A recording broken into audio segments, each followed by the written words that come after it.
Isang kwentong sa isip ko tumatak. Mahal kong inay sa akin inihayag.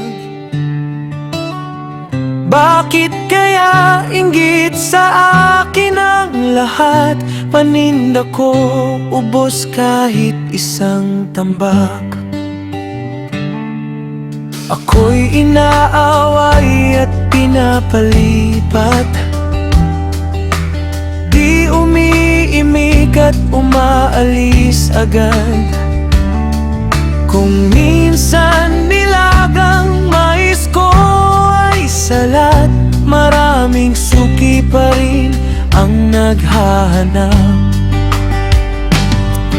Ang tanging sekreto ko sa aking negosyo, matanda o bata ay kaibigan ko. May konsiderasyon na galing sa puso, magiliw sa lahat, saan man dumako.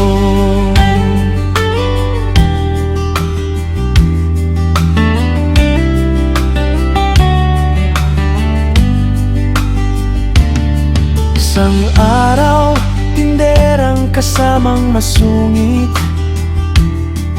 tinulungan ko siyang itinda kanyang mais. Mula noon siya'y sa'kin naging mabait. Kung may aaway sa'kin, siyang tumitindi.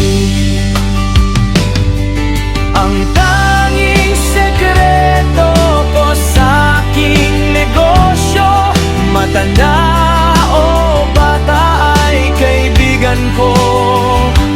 May konsiderasyon na galing sa puso, magiliw sa lahat,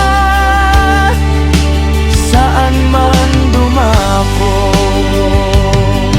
Ang tanging sekreto ko sa aking negosyo, matanda o bata ay kaibigan ko.